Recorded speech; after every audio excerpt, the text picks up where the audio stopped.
All right, welcome everyone to our latest session of Cooking with Kole. My name is Allison Carmola and I am a librarian at the Beatley Central Library. If you have any questions for Kole during this program, please put them in the chat or put them in the Q&A and we will get those answered. And this program will be recorded and posted to our YouTube channel. So if you miss anything or if you want to watch it again later, you'll be able to do that. And Kole, if you want to take it away. Sounds good. Hi, everyone. Happy Saturday. Welcome back to my kitchen. If you're anything like me, I've been really craving the warmer months lately, and I've been talking about using pesto for a while, and to me, warmer months sort of personify using that. And so what's on the menu for today is a sesame crusted swordfish with pesto, of course, and we're also making pesto pinwheels. And the great thing about both of these recipes is there's not a lot of ingredients. It's not going to break the bank in that way. And also, if you're pinched for time, it's relatively quick and easy to make as well. And with pesto, normally I would have made a one with you from scratch. But right now, the basil, the main ingredient in pesto, isn't quite in season. It's more woody and stocky. And so I'm just going to hold off on that and probably make a pesto with you when it's a little bit warmer outside, when you can find it at the farmer's market relatively easily. So what I have going on with me is I have two things of pesto and Parmesan here and just some basic seasoning. I have garlic powder, pepper, salt, some mozzarella, and sesame seeds, and a little thing of swordfish, of course, for our sesame crusted swordfish. Per usual, I have my cutting board secured to my counter with a silicone heat pad. And if you don't have that, that's fine. You can just use a damp paper towel. You just want to make sure that your cutting board doesn't slip. And then also what I have going on behind me is my oven is preheated to 400 degrees. We're going to use that to cook our pesto pinwheels. And then also I have a skillet, just a medium-sized skillet on medium heat that is already heated through as well. There's no oil or anything on it, but I'm hoping, fingers crossed, that when I add some oil, it'll be perfect for when we sear our swordfish. So without further ado, I think we'll get started with everything. So this is the swordfish that I'm using today. I have just thawed it for the past few hours in some cool water, just in this bag. And usually when I go to purchase swordfish, I mainly get it at Trader Joe's, but you can find it at a handful of places at your fish markets that you find in whatever grocery store you go to. And what's unique about swordfish in particular is that when you buy it, it exclusively comes in steaks. And you don't really see that a whole lot with other seafood. The only other things I've seen in steak form with seafood is a tuna steak, and I think I've seen a handful of times a salmon steak. If you guys have seen more, let me know in the comments. But swordfish is really cool in that way. And also what's unique about it is it's not terribly fishy tasting. It's a really mild, kind of neutral tasting fish. So if you're trying to have a more fish or healthy centered meal for people who are love steak, this is a great one to go to, not only for the milder flavor, but also it's relatively meaty. It kind of has a similar texture to steak, actually. And what's cool about that is it takes on a lot of the flavor of whatever it is you season it with. And so hopefully today, the most prominent flavor is going to be the pesto that we're using. And so what I like to do with swordfish is, again, you want to bring it to room temperature if it's been frozen. And so I've done that. And in swordfish in particular, there's usually a lot of liquid in it. And I find that when you squeeze out a decent amount of that the bake is just a lot more even, and you're going to get the texture is just more flavorful and robust in that way. So I'm doing this on a skillet, but you could do this on a grill. I'm just not using my grill right now because it would be impossible to show you. You can also bake it too, but what we're really trying to achieve here is just a nice sort of brown Maillard reaction on the outside of the swordfish. So really that's just a fancy phrase for saying we're looking for a decent crust. And we're hoping to achieve that with some sesame seeds. So what I'm gonna do, let me get some olive oil here. in this Cole, form. we already have a couple questions in the chat regarding both the pine nuts and the pesto or the sesame seeds, because there are some allergies to both of those things, and they were wondering if there were substitutes. That's a great question. So I'm assuming there are allergies to both of these things. The pine nuts with pesto, the pesto I'm using is just a store-bought one. And so you got to be fairly diligent if you're allergic to pine nuts to make sure that, I'm assuming this isn't like news to this person if you're allergic to nuts, but you want to make sure that it's also processed in a facility without nuts, because a lot of times, depending on how intense your allergy is, there can be like cross-contamination in your pesto. And so what you might have to do is actually make your pesto from scratch. And really the simplest way to do that, even though like right now the basil isn't like amazing, it doesn't need to be, I suppose. You can get basil from any grocery store, and then essentially you would just put that in a food processor or a mortar and pestle, one of these things up here. You would just like grind it together with a little bit of olive oil. And I would just omit the pine nuts. It's not a necessary thing. And then you would add in Parmesan or a pecorino and some salt and pepper to taste. And essentially that's all a pesto is, which is a simple one if you end up having to make it from scratch. But for sesame seeds, it's gonna be a little bit tougher. I'm trying to think of an alternative, because this is what's gonna give our swordfish like a really nice crust. I might have to get back to you on that one. Nothing's really coming to mind, unless I know that our viewers are really ingenious with a lot of their responses. So if you guys have ideas, let us know in the comments, because I'm curious what a good alternative to sesame could be. Because essentially all I'm thinking of is just something that adds some texture, maybe a little bit of color, ideally, that you could easily coat it in. Maybe breadcrumbs, like a panko. I don't know. That's tricky. I'll get back to you on that. Is there any other questions before I get moving? Not yet. Okay, cool. So all I'm gonna do is I have a little plate here that I'm just gonna drizzle very lightly in olive oil. And I'm gonna use this to coat the swordfish, because I've already squeezed out a lot of the liquid and it's a little bit dry. And so it doesn't need to be like overly saturated, just so where there's a thin layer of oil. And I'm gonna rinse off my hands quick because they're already oily. So one moment.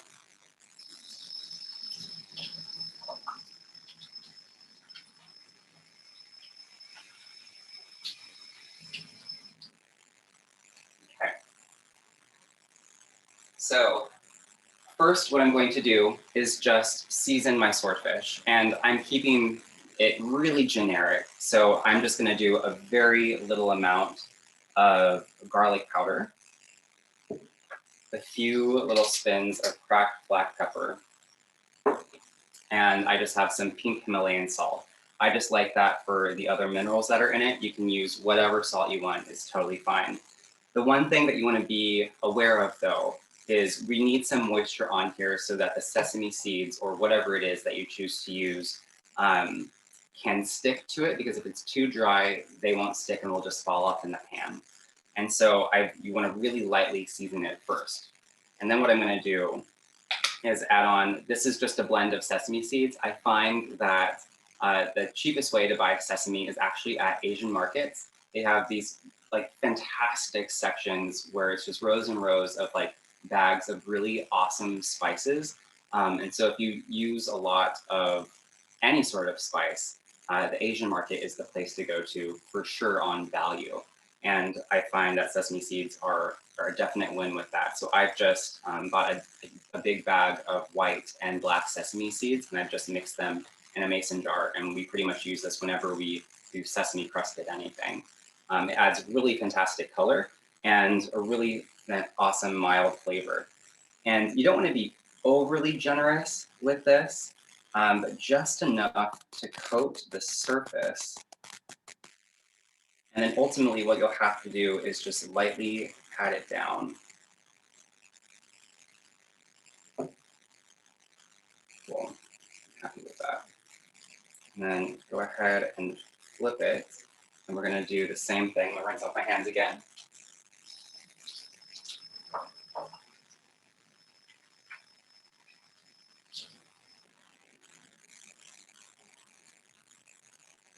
So this would be good on a grill, of course, but you wanna make sure that the heat setting that you have it on is kind of high.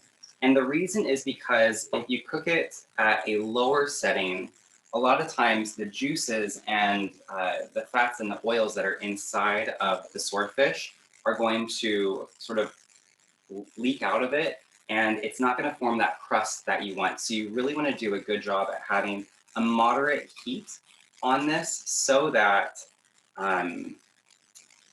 you get that crust on the outside. And swordfish, I find, cooks relatively fast. So this is a sort of a fast working meal. This is going to be ready here in about 10 minutes, probably less, to be honest with you. All right, I'm just patting that down. And so again, the skillet I have right now is just on a medium heat setting. I'm going to add a little bit of olive oil. This is probably like a tablespoon and a half, most likely. And I'm going to actually turn it up just a little bit. So on my dial, they're numbered, and so I'm like at a 5.5. It was at a 4. So it's just a little bit past medium on my setting.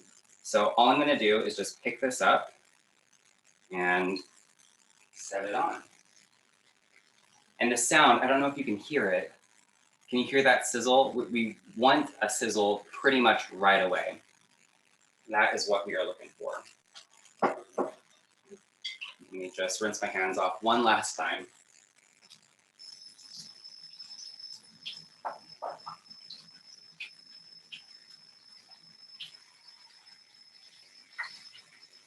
Cool.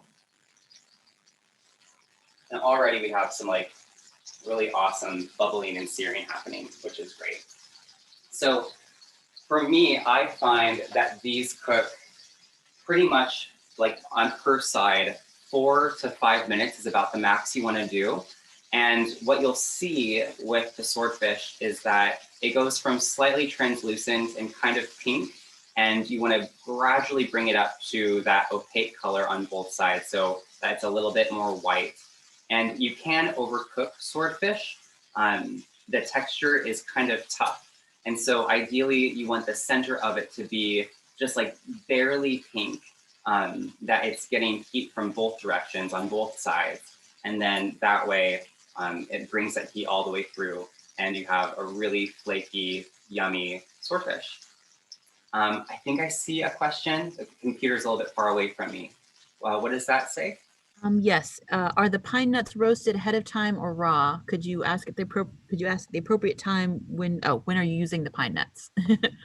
Yes. So really, I just wanted to use them as a visual example. So I'm not actually using pine nuts in any of the recipes. I just wanted to show you what pine nuts look like in a pesto, because a lot of people, I assumed, would wonder. And I was debating on making a pesto in real time with you. I just decided against it because the basil available right now isn't the best. And I just wanted to show you. So this camera is, I think, a little bit clearer, but this is what they look like. And you can toast them on, you can toast them just in a pan. You don't want to use any oil or anything. Probably on like a medium-low setting, you're gonna kind of move them around a little bit. But to me, they kind of look like mini almonds. And believe it or not, pine nuts are actually native to America. There's about 18 species of pine trees that produce like a pine nut, but I think only like 5 of them are the typical pine nuts that you find in the supermarket. And if you ever purchase pine nuts, they're not cheap at all. Like they're fairly expensive for about this amount right here. It's $10. So I like to use them sparingly. So I'll probably use them when I make a homemade pesto in the spring with you guys. But I just wanted to show you what they look like today. Great question, by the way. While this is cooking, I just want to check it quick. And you know what? I'm going to try to like lift up the pan and show you on this camera so that you can see what I'm looking for in that swordfish. So hopefully there's no splatter. But I hope you can see. Can you see on this bottom layer where it's next to the pan, it looks like there's this line halfway through. That is the sort of opaque color that I'm looking for. And the white stuff out of it, that is the fat of the swordfish that's sort of leaking out and getting thick. And so this is telling me that it's pretty much done on this side, and then I'm gonna flip it. So let's see what this looks like.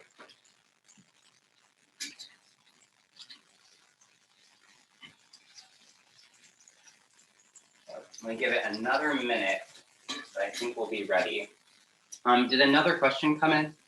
Yes, are the sesame seeds roasted? They're not, nope. So right now, nothing's roasted. These are just raw. You could have them roasted. I think it adds a really nice flavor. It's just kind of harder to do yourself. You can buy them, I believe, like pre-toasted or roasted. I just haven't done that. And the reason because is I'm frying them basically on the skillet or the grill, whichever you choose to use. So these are both just raw. It's a good question. All right. So I'm also going to get moving on our pinwheels. And this, you know what, my gut's telling me I need to flip the swordfish. So just give me 1 second. It's a live show. Awesome. I'm really happy with that. Again, the tricky thing about the swordfish, or really any fish, is it cooks relatively quick. So this is the pizza dough that I'm using. I believe in the recipe that was sent out, it just said store-bought pizza dough, and that's true. But I really like, for this specific recipe, I'm not sure how to pronounce it on this camera, but the Wiwalka brand, I got this from Safeway. And right now they have a sale on this stuff for 2 for $5, which is great. But what is awesome about this is it's parchment paper lined, and it also comes in the exact dimensions that I need it in, so I don't have to roll it out. So the dimensions that this comes in is it's an 8 by 16, which is awesome. But if you don't have that, you'll probably have to, flour your surface and roll out with a rolling pin, like a rough estimate of 6 by 18 inches worth of dough. And you want it relatively thin, and I'll show you what this ultimately looks like right over here. So I'm just gonna roll this out. We have a couple questions that have come in, Kole. Is it okay to put a lid on the skillet? Oh, probably. Yeah, my only caution is with that, since a lid would trap in moisture, that you could potentially compromise the crust that you're making with the sesame that you're searing on both sides. You're probably fine if you have a, what's that called, like a splash guard, or I always struggle with this. I had this last time, when grease comes up, a splatter guard, I think that's what it's called, a splatter guard. That would probably be more beneficial than just a lid, but you're most likely going to be fine. I'm just hesitant because I want the moisture to escape so that crust remains really crusty. We also have a question, is a fish fillet okay instead of a fish steak? You could definitely do that for sure. I just thought it'd be fun today to show you how to really simply and easily cook swordfish, just because I think not a lot, for even me, I didn't really get into swordfish until like 2 years ago or so. And it's relatively cheap and nutritious, and it's yummy. It's a crowd pleaser. I haven't met anyone who hasn't liked it yet. But yes, a fillet of anything would probably work. Sometimes though, I get nervous where pesto might clash with certain fishes, like pesto and salmon. I feel like that could be like a little bit clashy with flavors, but definitely feel free to give it a try. But I believe that when you ever crust anything with sesame, the same concept and principle would carry through with pretty much any fish you're using. So, and you know what, my gut is telling me that I need to check the swordfish.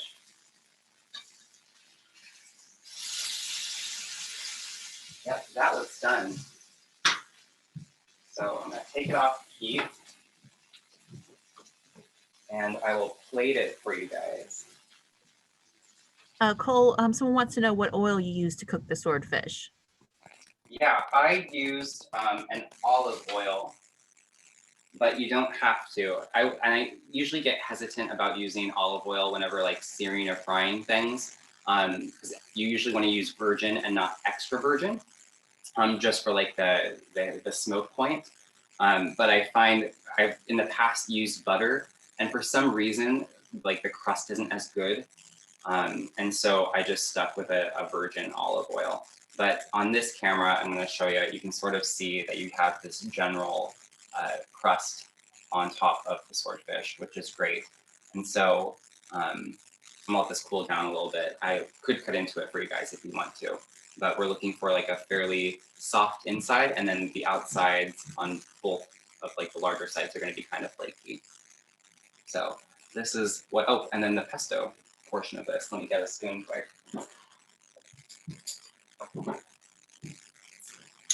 And really all you would do is just grab a pesto, whether it's homemade or from the store. And there's lots of varieties. I got this one from Trader Joe's. I think it says a Genova pesto. It's really cheap, and it seems the most homemade that I can find. Of like, usually they come in like jars on a shelf, but this one's in the fridge, and so I think it's a little bit more fresh. And so you would just do a really fantastic simple smear of pesto, and there you have it, a sesame crusted pesto swordfish. Couldn't be simpler. I'm gonna set this off to the side. Was there another question at all, or was that it with the previous one? We do have a couple more. One is what would be good sides with the swordfish? Gosh, good sides with the swordfish. I kind of like, I've been really getting into pickled things lately. There's just so much you could do. My goodness. Gosh, you could do rice. You could do, there's just so many options. Like a salad, you could put citrus with it. I really like mine with Caesar salad. Yeah, I mainly like leaning towards salad because right now I'm just nostalgic for the warmer months. And so I think if you were to lean more in that direction, this could be really well received. So like a Cobb salad, Caesar salad, you could segment some citrus, whether that's, and right now actually blood orange is in season. So, and blood orange just tastes like regular orange, but you're gonna get lots more nutrients from the sort of reddish pigment in it. Those flavonoids are really awesome. So I encourage you to go look for that in your grocery store. So yeah, more towards that fresh vibe, I think would be really nice. We had some suggestions in the chat for rice and asparagus. We also have a request to hold the swordfish up to the other camera so everyone can see it. Yes, you bet. And we also had a question of how long you cooked it on each side. So it cooks relatively quick. If the swordfish is basically at room temperature, it's going to cook quicker than if it was more cooler or if you're storing it in the fridge. You just want to eyeball it. For me, I usually don't go more than 5 minutes per side. And then depending on your grill setting, it's usually a little bit longer. I find that like 5 to 6 minutes is where it likes to hang out for me if you're using a grill. Again, you can also bake it. It's just you can't get that crust like you normally would. So the crust is just going to come directionally from heat. So again, like on a stove, you know, you're having a concentrated amount of heat in one direction. So that's what's creating the crust and the searing of the fish, of whatever it is you choose to use. So that would be my recommendation. I can still answer these as I'm getting moving, but this dough, it likes to heat up and you want it to stay relatively cold. And so I'm going to try to work fast here.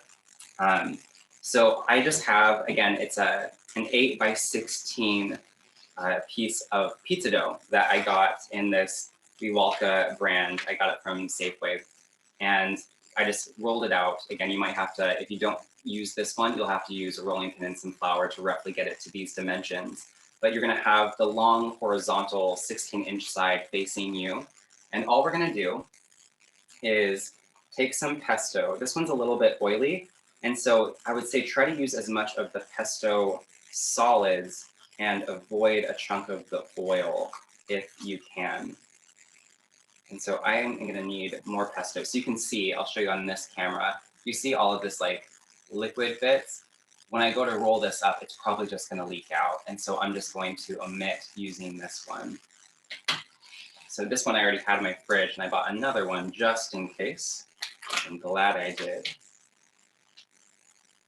And so the texture that you're looking for is kind of like this tapenade texture. That's potentially enough, we'll see. And I'm just gonna smear this around. You don't have to be exactly precise with it. We're just looking for an even spread. And the side that's farthest from you, you're gonna leave about an inch perimeter along the top.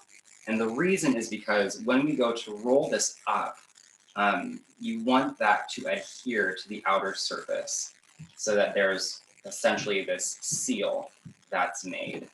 I'm gonna need a little bit more. But just imagine what this flavor would be if you made a pesto from scratch or from like a vendor in the farmer's market when pesto is in season. If you've ever seen fresh pesto, it's this really vivid, bright green color. And I don't know if you can tell on these cameras, but this is kind of deep, you know, like this is almost like a pine green, almost maybe an army green is a good description. And ideally pesto is made really vivid and fresh. And so again, I'm just like craving these warmer temperatures and fresh flavors. And so this is about as close as we're gonna get to the real deal. So I'm happy with this. You definitely don't wanna overstuff it because then it just gets a little bit unruly and difficult to manage. Cole, someone would like to know the temperature of the grill. For the swordfish that we use? Or the I'm not sure. If Roger asked it, Roger, if you would like to clarify which grill you're talking about. So the oven's at 400 degrees, it's preheated. And then for the swordfish, it was at a medium heat. So for me on my like dial, it's a number 5, but a medium heat is just pretty much smack dab right in the middle. I did a little bit past that so I could have more of like a charring, searing effect, but that's totally up to you. But you do want it hot enough so that you get that, that sear and that crisp texture. I also have here, and again, I'm just eyeballing this, like you can kind of customize this however you want to, which is awesome. But this is a mixture of pecorino and Parmesan.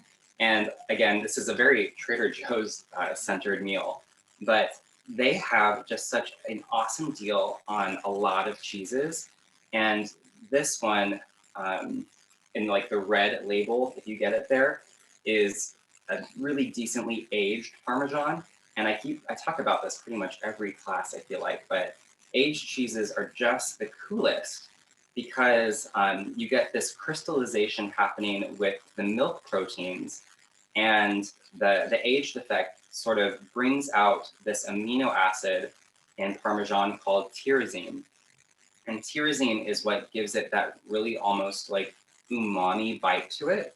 And I love that. It's just, it's that added wow factor. So if you are in the mood to, elevate a dish and something calls for Parmesan, whether that's an Italian themed meal or whatever it is, feel free to kind of get a little bit adventurous.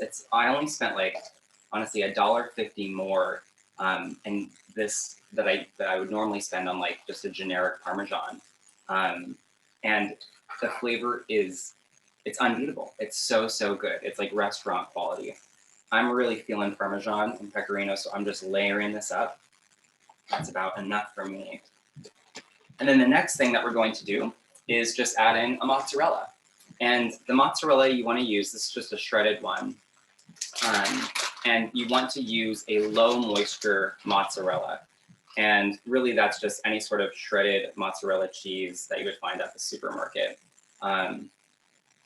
Cole, we had a question if the pecorino was grated or shredded. Oh, sorry, grated. This is a mixture of Parmesan and pecorino, and this is grated, and the mozzarella is shredded. Although you could probably use shredded pecorino or shredded Parmesan. it's your call. But the one that I've been using and describing is the grated one. But they have both at Trader Joe's, and you can find pretty much any of these options at, this isn't like a sponsored video, at any grocery store. So I don't know, I spend a lot of time in grocery stores and markets and bodegas, and this is it's fun for me. I like getting kind of crazy with it all. Rogers also clarified that he was wondering if he were to cook the salmon on a gas grill, like what temperature he would. Oh, sure. Probably the same, probably a medium heat.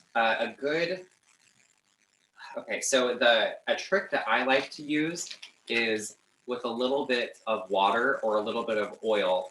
I'll just create like a drip on like a skillet or the grill. And if there's like a decent sizzle, that's awesome. The trick is though, if you use an oil and you put it on there and the oil sizzles, but it smokes, it's probably too hot.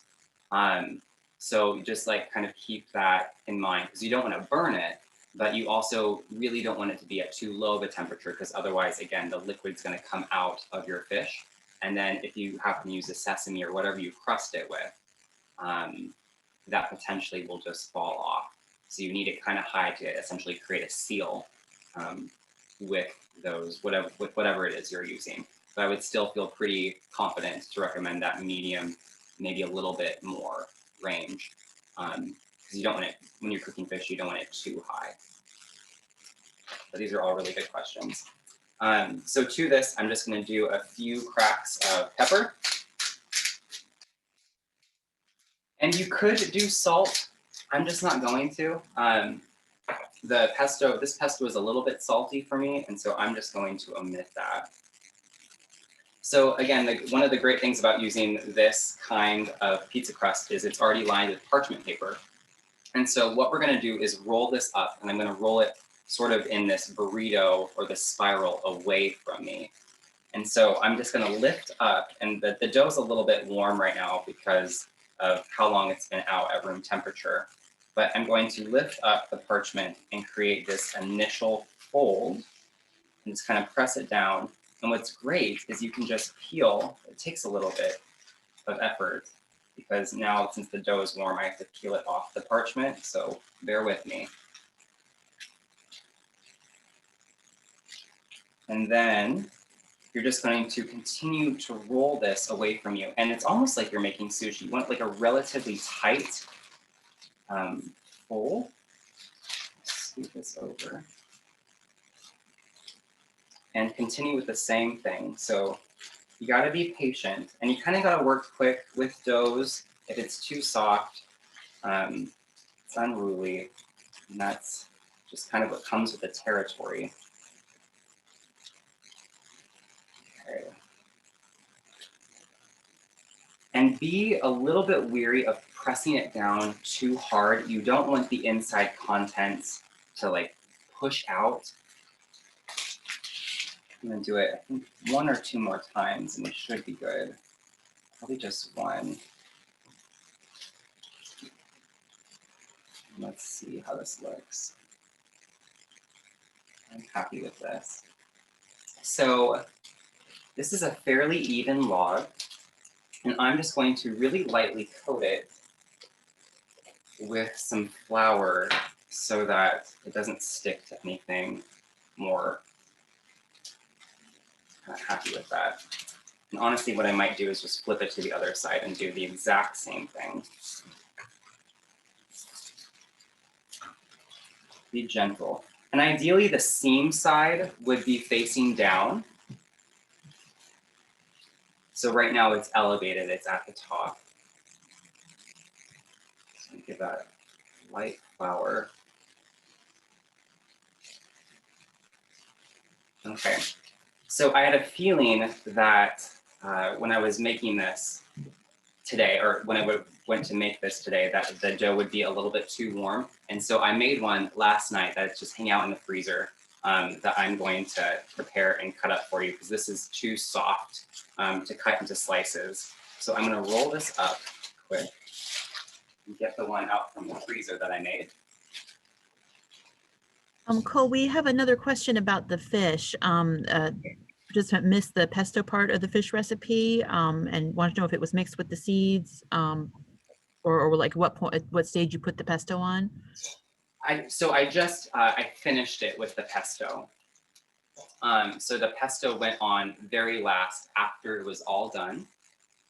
And the reason I did that, it's really just more of like a garnish to, add some flavor to it. So the main star of the show really is just the sesame and the crust, but sesame is such a mild flavor, you can't super taste it. And it was really to give it that crunch, where it was sort of soft in the middle, crispy and crunchy on the outside. And then you have ideally like the summertime spring flavor that comes from the pesto. I tried on a few different recipes, not just swordfish, but in the past of instead of using olive oil initially that we coated the swordfish with, and then put on our seasoning and the sesame seeds, I've tried it with pesto, but for some reason, if you don't get the temperature like perfect on your skillet, there's sort of this separation that happens where like even though you get a char and a crust from the sesame, when you go to scoop it with your spatula, it separates, and I have a suspicion that's because of like the fibers of the pesto. I've had it work before, but I just didn't want to jinx it today on like, since this is live. But feel free to try it. It's just, even for me, I kind of struggle with it. But what's cool, if you do coat your fish in pesto before you add your sesame crust, is those flavors kind of infuse physically into the fish. And that's just, it's really fun. So if you want to be adventurous, you can do that. But today I decided to play it a little bit more safe and just put it on top, kind of like a chimichurri in a way, but pesto. Was there another question in that? Nope, that's all right now. Okay, cool. So this is one I made last night, and I just had it hanging out in the freezer, and I thawed it for a little bit because it was very frozen when I woke up today. And so I let it hang out for about an hour or so before class, and then right before we went live with you guys, I just popped it back in the freezer so it would stay cool. But like I said, dough, if it's too soft, is kind of unruly.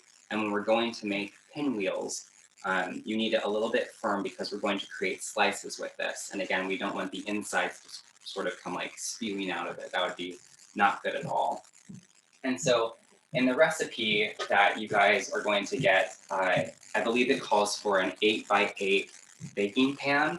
And of course, as luck would have it, I had one of those, but I cannot find it for the life of me. I spent like an hour last night going through my cupboards and like every storage place I could find, and I can't find it. I don't know where it went or if like it was donated, but it's gone. And so what I have come up with, and we're trying it for the first time together, is a cheesecake tin. This is a 9-inch cheesecake tin that I've just really lightly greased. And we're going to set our pinwheel slices, our pesto pinwheel slices in here.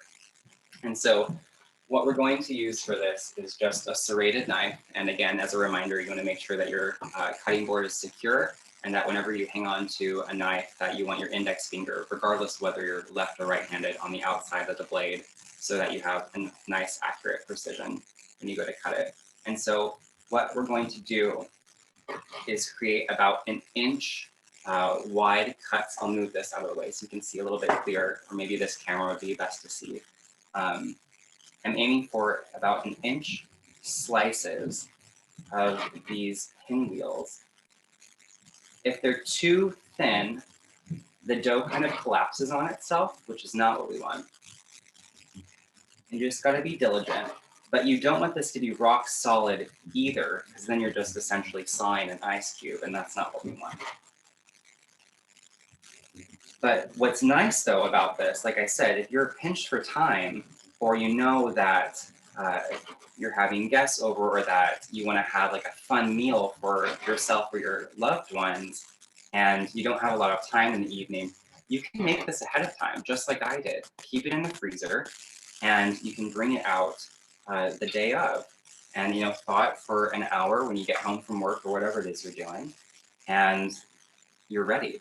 And so I'm just going to set this in here, uh, going along the outer perimeter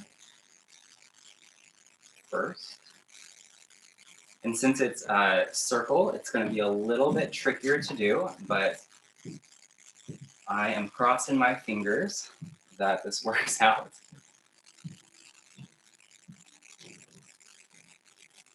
So hopefully you can see on that camera, these are just cute little spirals of pesto and cheese.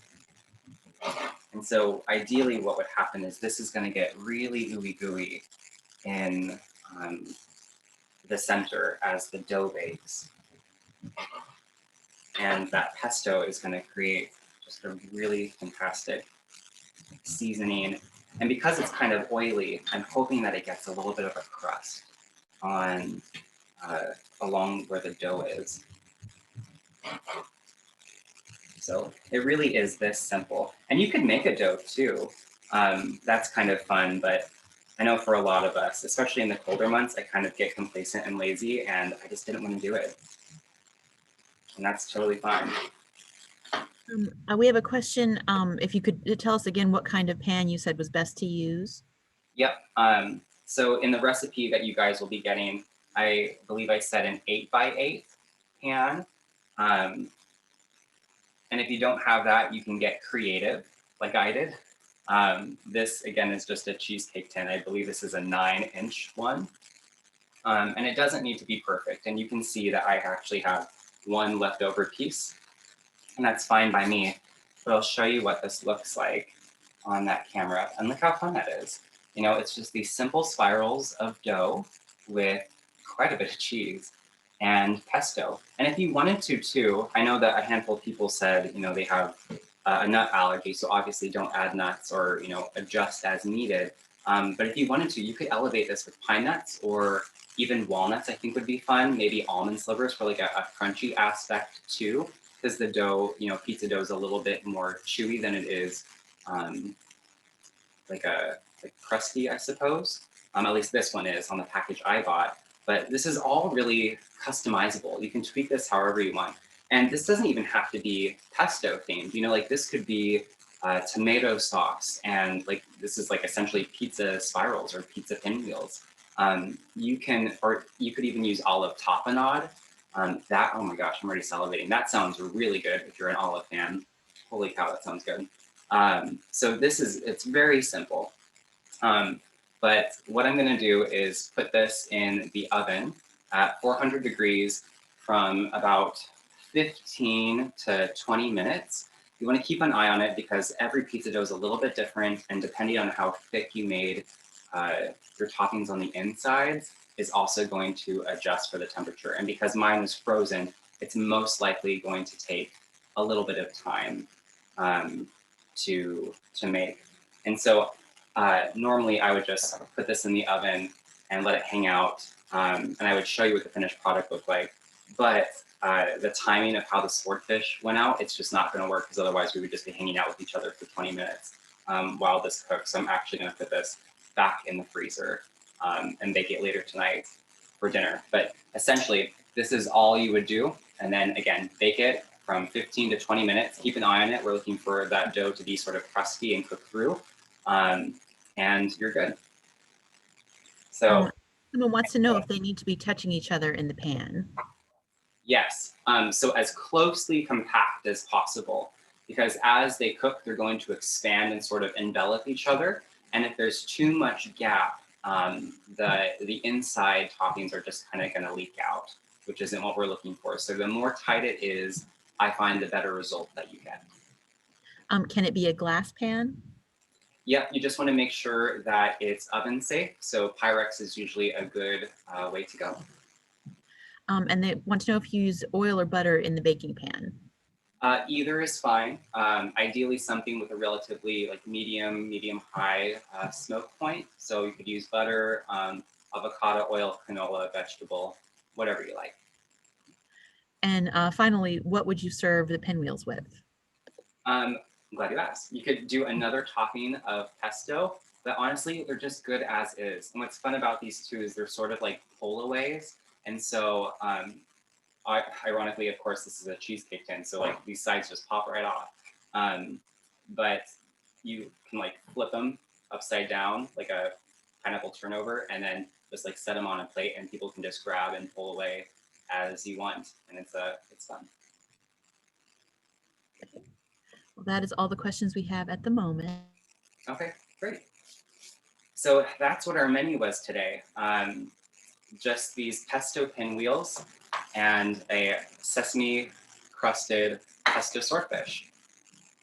Relatively simple. And again, not like a ton of ingredients. This isn't going to break your bank. And not overly complicated too. You know, you got to hang out with me while we made this. It's fairly straightforward and simple. Just be cautious of making sure that your grill or your skillet is at a correct temperature.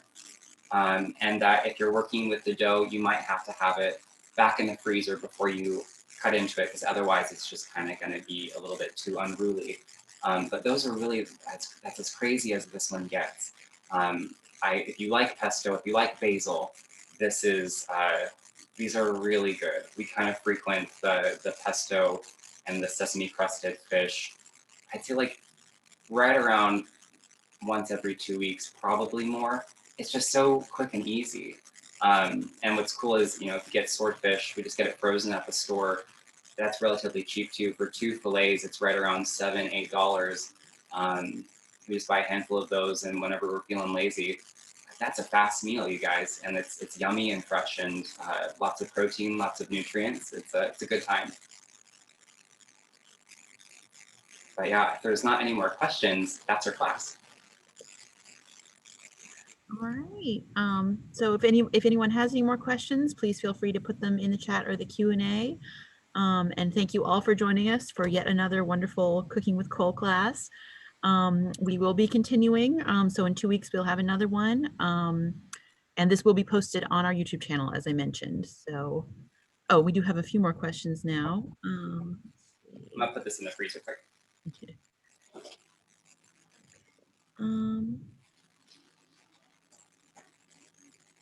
One question is, why did we start with fish? I started with fish. So when I go to plan these classes, I try to do it so that the steps flow into one another. And since the fish was the thing that took the shortest amount of time, in my mind, as this was cooking, I was going to be preparing the pinwheels, so that as I finished prepping the pinwheels, I could talk about the fish and show you guys the fish as the pinwheels were cooking. And then ideally, I was hoping that there would be a crossover. But it just didn't play out that way. We had lots of questions on the fish, more than I anticipated. And so the timing just didn't work. And that's what's sort of fun, but also a challenge for me about these live shows is this is like, I'm the producer, like the person who's making the recipes, and it's sometimes a little bit tricky to time it. And so it doesn't always come out perfect. But that's why we started with fish instead of the pinwheels themselves. We have multiple people saying thank you. Thank you for the tips and cooking. Let's see. We have a person asking if you have thoughts on what we'll be cooking in the next class. I have so many recipes saved and like ideas. I don't even have like a theme. I know they've been talking about pesto for a while just because I've been craving like warm weather and spring and basil, I guess. But it can go any direction. I usually have like something I can give you a hint towards, but it can go anywhere. So we'll see. If you guys have suggestions, or is there something that people are really craving? Let's see.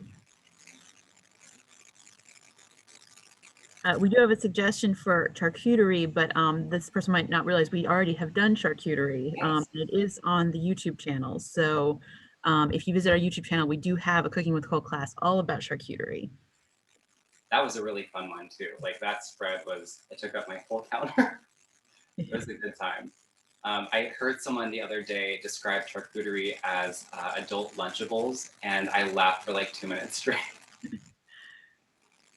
We do have a question about how long the cooking sessions will last. And at this point, our plan is just to kind of keep on doing it as long Yeah, as we can. So just riding the wave.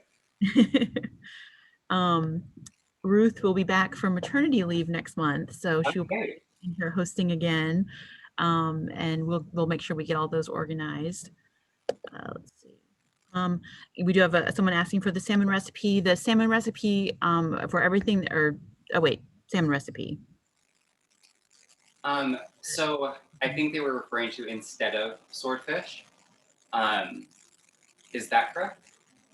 I'm not sure. Sharon, are you talking about just would you would like a new salmon recipe for a subsequent class?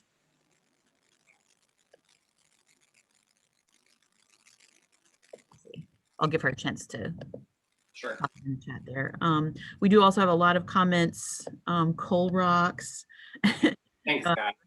I You are try. our favorite. Don't second guess yourself. You're the best. I see something. Let's see. Can you send the recipe for the previous class for mac and cheese? What was sent out last week was for the previous week. I think there was because we had it set up on to auto send out, but it didn't get updated. I thought that we got it updated to send it another one about a week later. But if you didn't get that, I see that I'll write this down for if you didn't get it for the mac and cheese recipe. We'll make sure that gets out. If you need it again, just let me know. I'm pretty sure I have it in my email. Okay. And let's see. That was really fun. Thank you. Surprises are good. And we also have a request for a soup recipe. So that Yeah. might be. I don't know if this one's on the YouTube. I made this 2 days ago, but the shoyu ramen, I had that again, I think when it snowed. Like so easy and fun. So that's a fun one, but I'll try to keep, I don't have a pen and paper with me, but I'll remember that because in our house too, there have been requests for more than just the ramen, but it's just so fun and easy. But yes, I love that idea because it's still kind of chilly. Go through, make sure I didn't miss anything.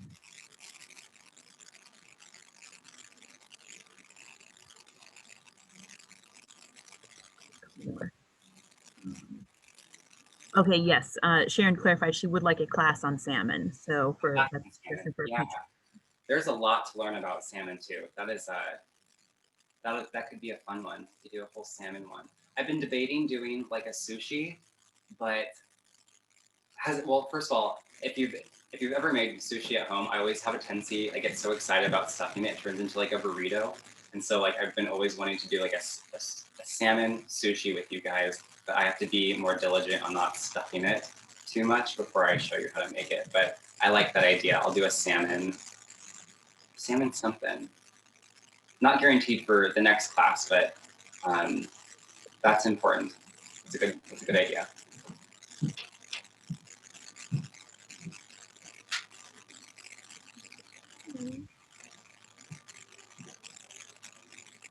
All right, so I think that is all of the questions.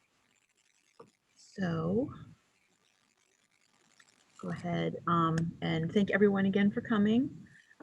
As I've mentioned before, and as you've probably gotten in the emails, Cooking with Kole is sponsored by the Friends of Beatley Library. And so if you would be interested in supporting more programs like this, we would love it if you would join the Friends or donate to the Friends. And as I said, we will be back in 2 weeks with another lovely Cooking with Kole class. And that's all for this week. So bye, everyone. Thanks, everyone. Happy Saturday. Thanks for joining me.